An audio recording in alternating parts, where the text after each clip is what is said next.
दोस्तों, जब भी दुनिया के सबसे खतरनाक हथियारों की बात होती है तो लोगों के दिमाग में सबसे पहले fighter jet, missile, aircraft carrier या फिर परमाणु बम का नाम आता है। लेकिन क्या आप जानते हैं कि इन सभी हथियारों की असली जान आखिर क्या होती है? उसका जवाब है जेट इंजन। अगर इंजन ही नहीं होगा तो सबसे ताकतवर मिसाइल भी नहीं उड़ पाएंगी, सबसे आधुनिक ड्रोन भी नहीं आसमान में टिक पाएगा और कोई भी लड़ाकू विमान दुश्मन तक पहुंच ही नहीं पाएगा। इसीलिए दुनिया के रक्षा विशेषज्ञ कहते हैं कि जेट इंजन बनाना सिर्फ एक मशीन बनाना नहीं बल्कि किसी देश के असली विज्ञानी की ताकत का सबूत होता है। यही वजह है कि दुनिया में आज भी बहुत कम ऐसे देश हैं जो अपने दम पर आधुनिक जेट बना सकते हैं, आधुनिक जेट का इंजन बना सकते हैं। लेकिन अब भारत ने सबसे मुश्किल तकनीक में भी ऐसी छलांग लगा ली है जिसने पूरी दुनिया के ध्यान अपनी ओर खींच लिया है। तो चलिए दोस्तों, जानते हैं आज के इस वीडियो में इस पूरे डिटेल के बारे में कि आखिर भारत ने इस जेट इंजन को कैसे बनाया है और कितनी कामयाबी हासिल की है। लेकिन वीडियो में आगे जाने से पहले हमारे वैज्ञानिकों को सलूट करना तो बनता है। तो हमारे वैज्ञानिकों को सलूट करने के लिए इस वीडियो को लाइक करके कमेंट बॉक्स में गर्व के साथ जय हिंद जरूर लिखें। याद रहे, जय हिंद कहना हम सब के लिए गर्व की बात है। दोस्तों, हाल ही में DRDO ने सिर्फ कुसा मिसाइल का सफर परीक्षण करके ही दुनिया को नहीं चौंकाया, बल्कि एक और ऐसी उपलब्धि हासिल की जिसकी चर्चा आने वाले कई सालों तक होती रहेगी। DRDO की गैस टरबाइन रिसर्च इस्टेब्लिशमेंट यानी GTRE ने देश का पहला 350 किलोग्राम थ्रस्ट क्लास का स्वदेशी एक्सपेंडेबल टर्बोजेट इंजन तैयार कर लिया है। पहली नज़र में यह एक छोटा इंजन लगता है, लेकिन इसकी अहमियत बहुत बड़ी है क्योंकि यह कोई साधारण इंजन नहीं बल्कि भारत के भविष्य के क्रूज मिसाइलों, लोइटरिंग म्यूनिशन और कई तरह के एडवांस ड्रोन की नई ताकत बनाने वाला है। यानी अब धीरे धीरे उन तकनीकों पर भी अपना कब्जा जमा रहा है भारत, जिनके लिए पहले दूसरे देशों की तरफ देखना पड़ता था। आपको बता दूं दोस्तों कि जेट इंजन बनाना दुनिया के सबसे कठिन इंजीनियरिंग कामों में गिना जाता है। इसके अंदर हजारों छोटे छोटे पार्ट होते हैं जो इतनी तेजी से घूमते हैं कि उनकी स्पीड लाखों RPM तक पहुंच सकती है। इंजन के अंदर तापमान कई हजार डिग्री सेल्सियस से भी ज़्यादा हो जाता है। ऐसे में ऐसी धातु बनानी पड़ती है जो पिघले नहीं, ऐसी डिज़ाइन बनानी पड़ती है जिसमें जरा सी भी गलती ना हो, जरा से भी लीकेज ना हो, और ऐसी मैन्युफैक्चरिंग करनी पड़ती है जिसमें माइक्रो स्तर की सटीकता होती है। यही कारण है कि अमेरिका, रूस, फ्रांस, ब्रिटेन और कुछ गिने चुने देशों के अलावा बहुत कम ऐसे देश हैं जिनके पास ये तकनीक मौजूद है।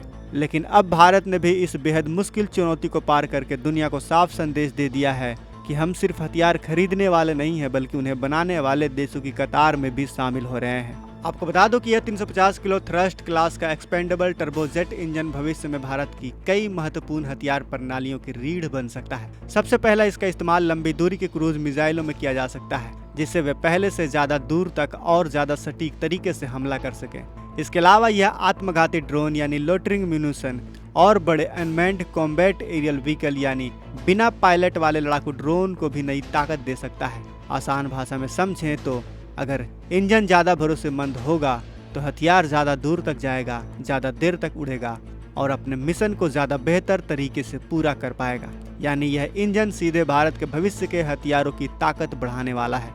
आपको बता दूं दोस्तों कि इस उपलब्धि का सबसे बड़ा फायदा भारतीय सेना को मिलने वाला है। आज अगर किसी मिसाइल या फिर ड्रोन का इंजन विदेश से खरीदना पड़े तो उसके साथ कई शर्तें भी आती हैं। कभी सप्लाई रुक जाती है, कभी टेक्नोलॉजी नहीं मिलती और कभी युद्ध जैसी स्थिति में दूसरे देश सामान देने से मना कर देते हैं। लेकिन जब इंजन अपने देश में बनेगा तो भारत को किसी के सामने हाथ फैलाने की जरूरत ही नहीं पड़ेगी। सेना जितने चाहे उतने हथियार बना सकेगी, जरूरत के हिसाब से उनमें बदलाव कर सकेगी और युद्ध के समय भी उत्पादन नहीं रुकेगा। और यही असली ताकत होती है। दुनिया चाहे जितना बैन लगा ले, दुनिया चाहे जितना भाव दिखा ले, लेकिन भारत अपने जरूरत को पूरा कर ही लेगा। आपको बता दूं दोस्तों कि चीन पिछले कई सालों से तेजी से एडवांस ड्रोन, क्रूज मिसाइल और लंबी दूरी के हथियार बना रहा है। पाकिस्तान भी चीन और तुर्की की मदद से अपने ड्रोन बेड़े को लगातार मजबूत कर रहा है। ऐसे में अगर भारत के पास अपना इंजन नहीं होता है तो भविष्य के कई महत्वपूर्ण रक्षा कार्यक्रम विदेशी ताकत पर निर्भर रह जाते। लेकिन अब यह तस्वीर बदल रही है।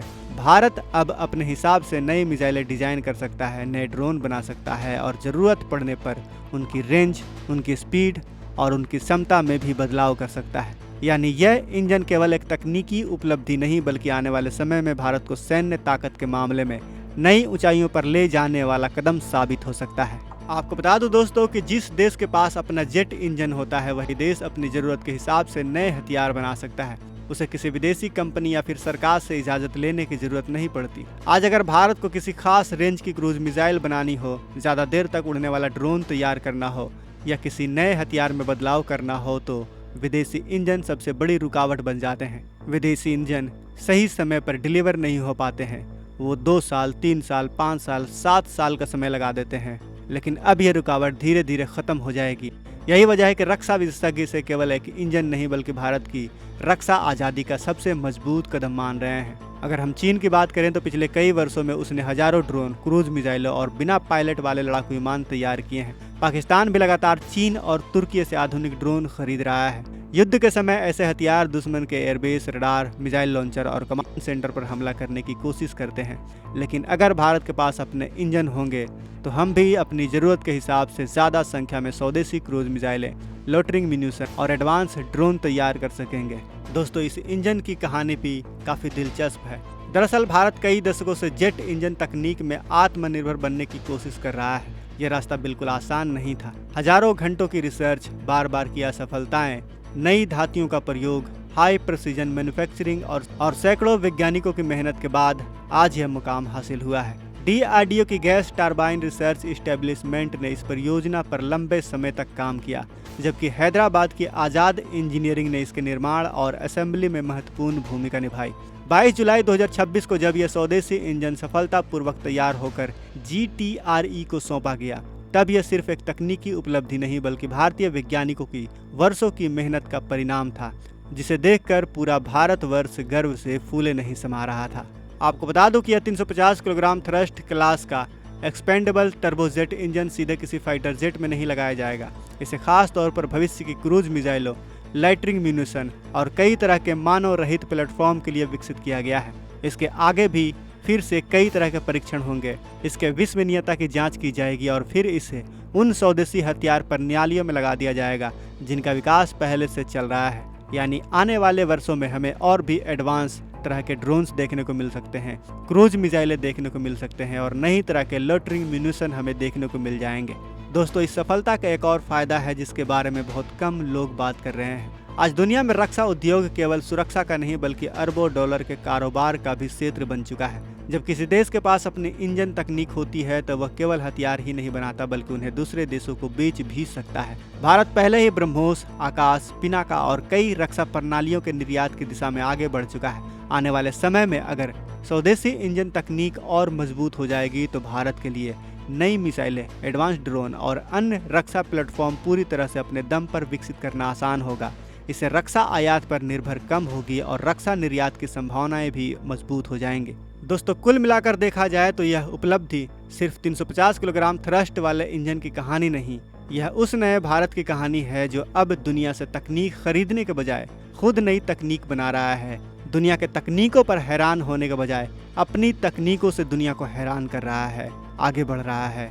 भले ही हमें थोड़ा सा वक्त लग रहा है लेकिन हमारे वैज्ञानिक दिन रात मेहनत कर रहे हैं। जब देश का वैज्ञानिक, देश का उद्योग और देश की सेना मिलकर ऐसी तकनीक तैयार करें जो आने वाले पीढ़ियों तक भारत की सुरक्षा को मजबूत बनाए। इसीलिए यह उपलब्धि सिर्फ आज की नहीं बल्कि आने वाले कई दशकों के भारत की रक्षा क्षमता की मजबूत नींव मानी जा रही है। तो दोस्तों, जाते जाते हमारे वैज्ञानिकों को सैल्यूट करना ना भूलें। वीडियो को लाइक करें, शेयर करें, कमेंट बॉक्स में जय हिंद जरूर लिखें और अगर आपने अभी तक इस चैनल को सब्सक्राइब नहीं किया है तो इस चैनल को भी सब्सक्राइब कर लें। मिलते हैं अगले वीडियो में। जय हिंद, जय भारत।